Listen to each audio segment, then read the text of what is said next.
Well, that was weird.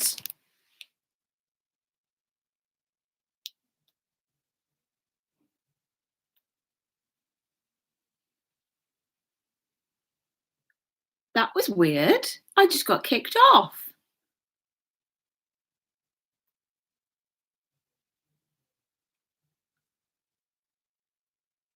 Oh. It didn't like that at all. It kicked me off.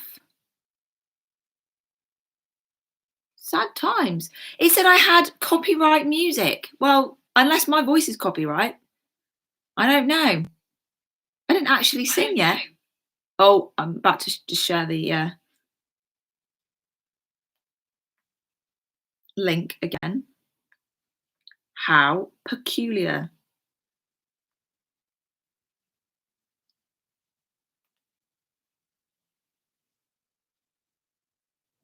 I feel a little bit upset by that. That was just rude.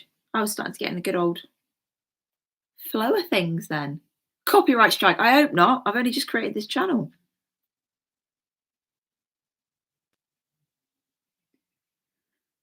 Right, now I can come back. We'll try again, shall we? So we looked at the Novikov and long telegrams telling each other in morning, you replied. Try again. Long live our Soviet. Oh, okay. You do you. So we looked at the long and the Novikov telegrams then. So it was a case of the long telegram was by George Kennan, who is a US ambassador based in Moscow, saying to the Americans, hey, look, Stalin's not all that he's cracked up to be. We shouldn't trust him. And then Novikov replies to Stalin, who is a ambassador in America, and says, look, we can't trust the Americans either. So we've got this whole ramping up of tension. Now, when it comes to salami tactics, they are actually a legitimate thing. They are something that is then they are something that we can use to talk about how Stalin takes over the Eastern European countries. Now, the way it works is salami tactics kind of works in that it is a there we go. Like a piece of salami is a red with like little bits of white bit of fat in them. It's pretty gross, if I'm quite honest. As a vegetarian, grim. And the way it works is that he would divide up Eastern Europe and then conquer it and sort of absorb the Eastern European countries into the USSR. So the bits of fat that are in the salami are effectively the original countries, and the rest of the meat is the Stalin, the USSR, surrounding those original countries and taking them over.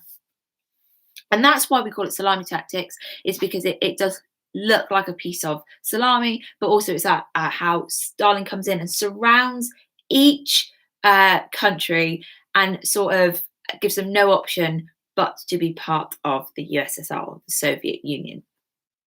Now, Stalin does have 5 steps of how he achieves this. Now, what I'm going to get you to do in your work is I'm going to get you to read those 5 steps. Obviously, I'm going to go over them now. And then I want you to make me a cartoon strip, which could be quite fun. You can either do it on the computer, you can print it off. Excuse me, I don't mind. It's not a problem at all. So step number 1 is keep your soldiers hanging around. So what I mean by that is after World War II has gone in and liberated these countries, Stalin leaves his troops stationed in these Eastern European countries. What? Do you wish me a good morning or mean that it's a good morning whether I want it or not? Or that? Good morning? Question, can you kick people out from the stream? I think so.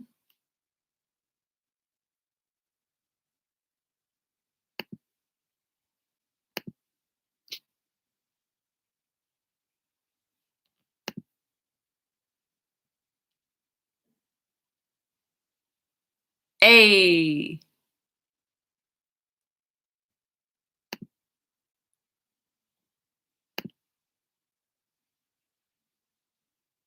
done, I think. Yeah.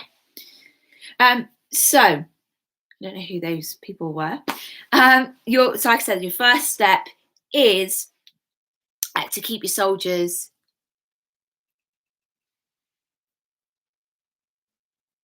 Who's Mindbot Champ? Who is that?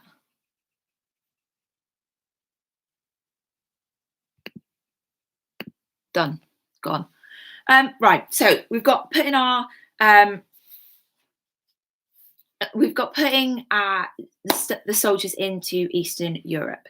Then the next way is quickly setting up a temporary communist government. So whether that is seen as permanent or not, it is filling this power vacuum that we talked about last lesson, and putting in a communist government quite swiftly. Someone that is sympathetic to Stalin, someone that is going to do as they're told, someone that is going to really follow Stalin's instructions and start to make the original country a yes, they have, Braden, to make the original country part of the USSR. The third thing that Stalin does in terms of taking over these countries is he then starts to take over and control the media, the security, and the defenses. So that's newspapers, television, radio, all types of media. Stalin then takes over and starts to control. Security. Now that is all the different, like that's your police forces, and starting to then control what's at home. Very Hitler-esque almost.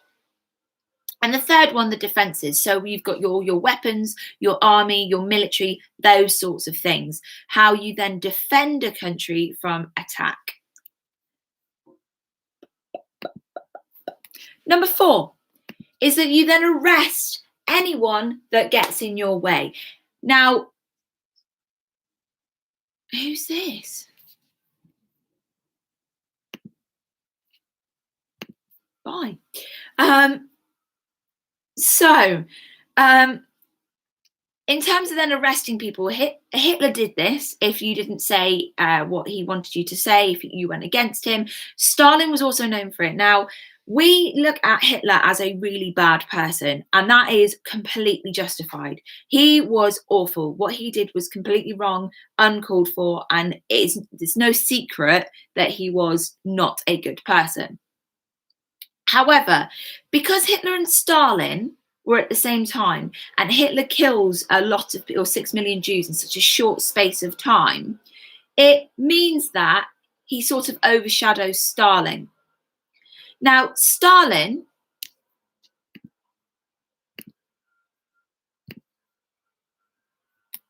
there we go.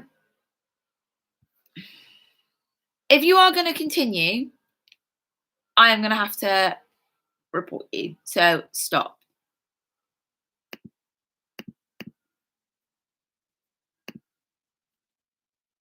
Okay.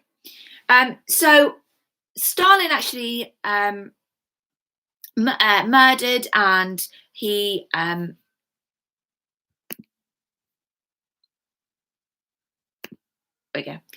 he tortured millions of people. The estimated number, because the Russians did kind of cover this up, was that they say that he murdered 20 million of his own people, which, if you're going to directly compare Hitler and Stalin, you would then say Stalin was worse. Not to say that what Hitler was doing was good either, but because Hitler did his in such a short, concentrated period of time and was so calculated, he sort of overshadows Stalin, but Stalin was just as bad as Hitler. So he used to put people under arrest because he had a serious paranoia, and he would put them in what we call a gulag, as Lachlan rightly said a little bit earlier.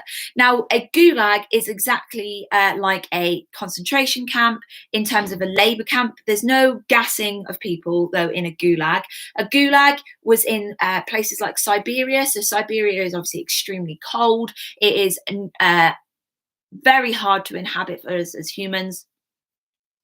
However, so Stalin would send his prisoners to a gulag and make them do lots of hard labor in horrific conditions, which then meant that they would die from the labor and the conditions. And Stalin was able to then be like, oh, it was natural causes.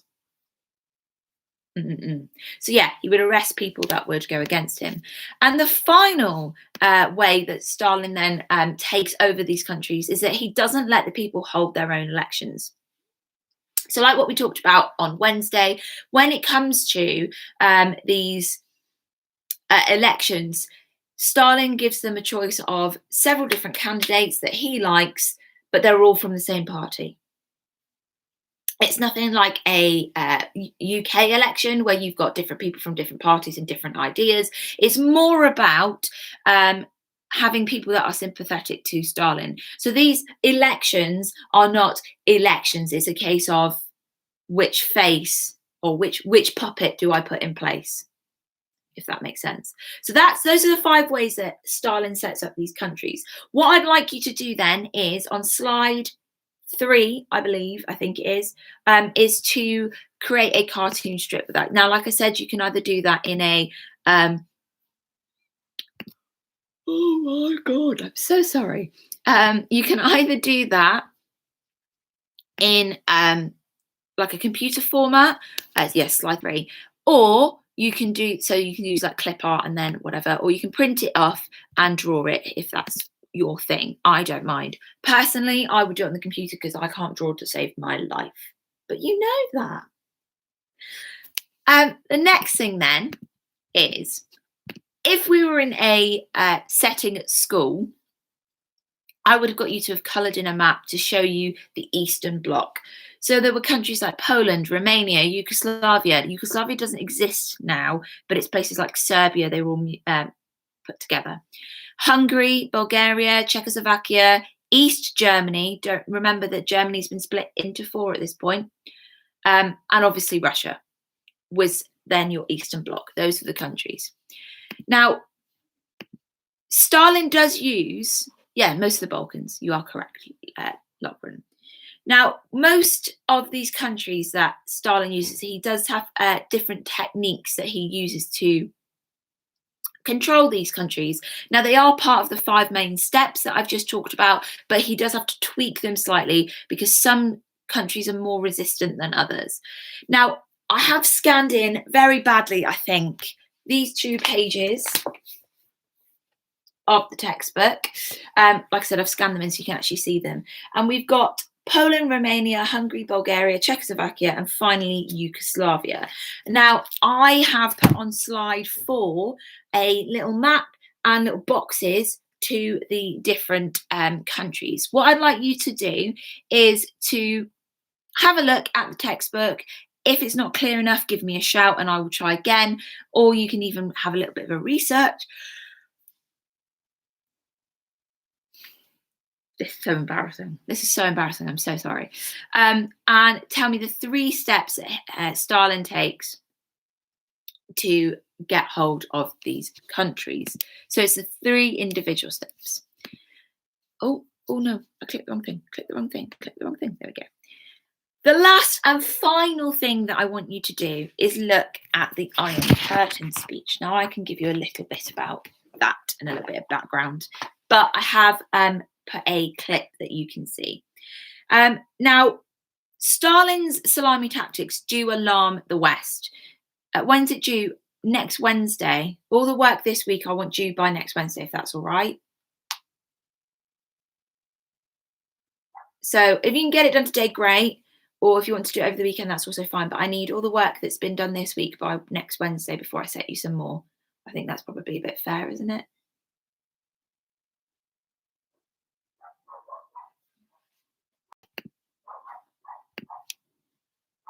I hope that's okay.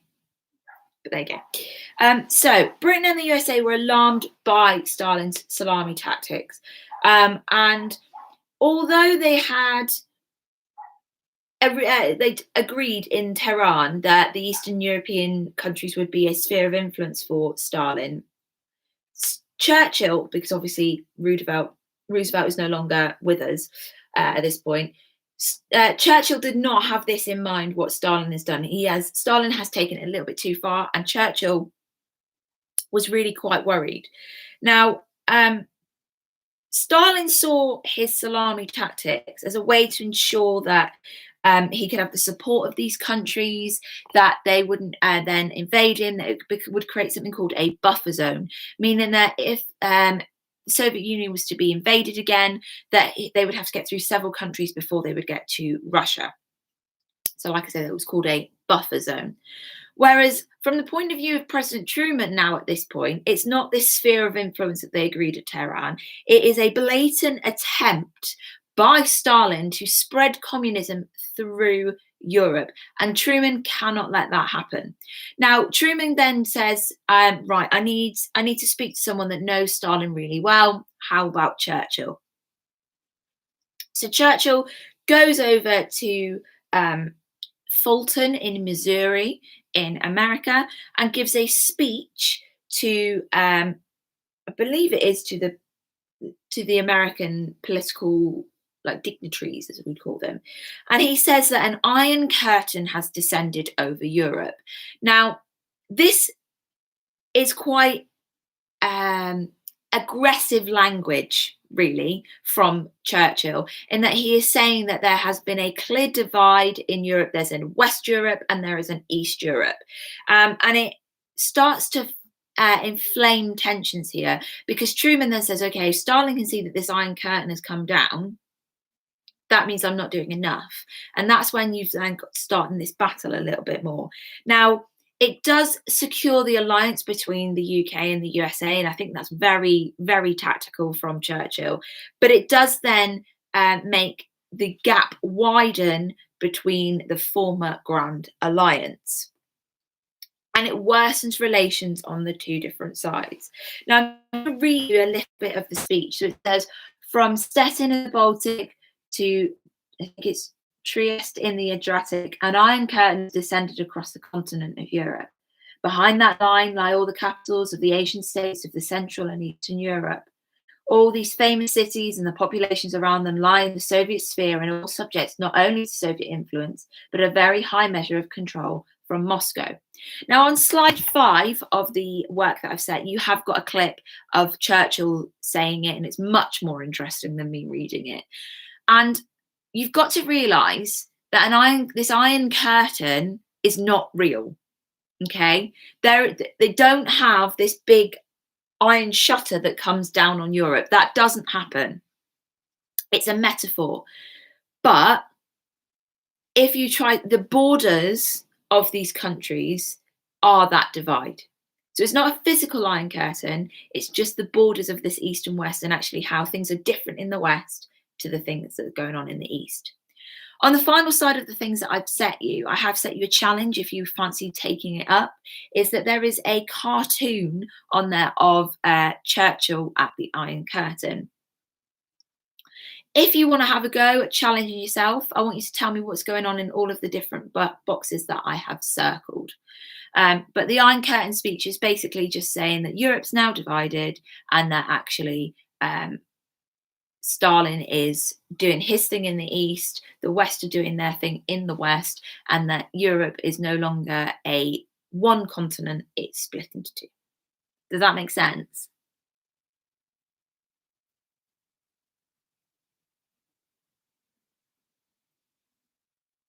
Hopefully. Okay, so like I said, have a go at the work that I've set you. If I can have everything that you've done this week by next Wednesday before I set you some more, that would be great. Oh, brilliant. Thanks, Brianna. Thanks, Lachlan. Please send me your work either through the chat function in Teams, either through the assignment that I've done on Teams, or through email. I don't mind what you do, but one way or another, I do need your work to save to your COVID-19 file on my on my hard drive. I have got a few phone calls to do today, but apart from that, I am free all day and will be online up until about 4, half 4. Give me a shout if you need anything. I'll leave the stream up and linked into Teams. Otherwise, have a good day, have a good weekend, stay safe, stay inside. Miss you lots. Bye.